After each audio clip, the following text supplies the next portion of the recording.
Hello everybody, and welcome back to my channel. This is the week 8 update for my Alpine Pond Revisited Ecosphere, and I would say that this week had very little action in terms of microorganism behavior. There has definitely been a further decrease. It's been hard to actually spot more microorganisms.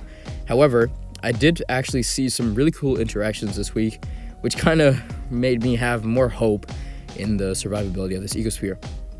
For one, I got to see this didinium seemingly attack and kind of consume what I believe to be, it looks kind of like a hydra, as well as just a small ball of just organic mass. It almost looks kind of mossy as well. It has these strings that kind of stick out like a hydra would, but then the center is just a green ball. And then we see this didinium eventually turn and actually completely consume what I assume to be some plant or organic material. So I think this is the first actually indication of a didinium either attacking or consuming some other matter within the ecosphere.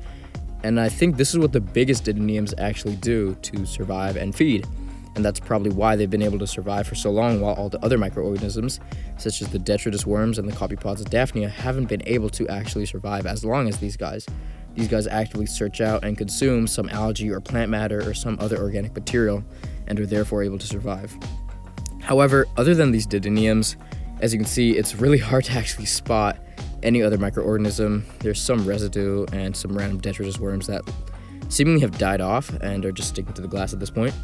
But there are a lot of didiniums, as seen here, and I'm seeing more and more of them have this strange, almost worm-like thing inside of them, so I'm not sure if that's a parasite or just part of them as they grow older.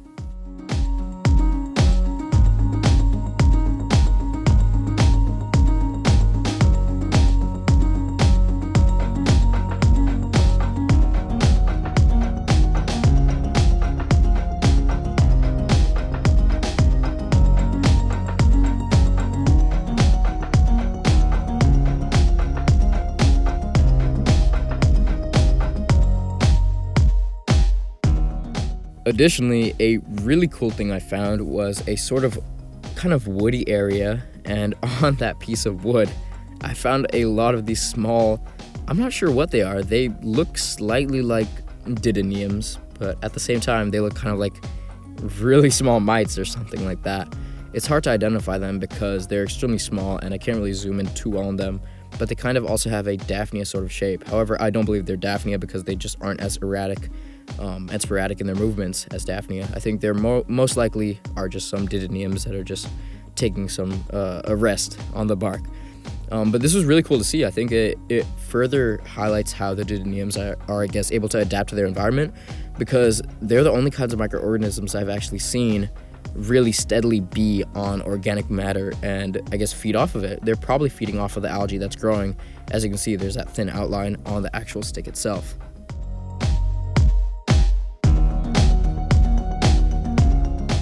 Overall, I think the behavior of the didinium shows that this ecosphere is definitely harsher in terms of the first sample because they have to go to greater lengths to survive. Overall, thanks for watching. Have a great day, and be sure to be on the lookout for my next video.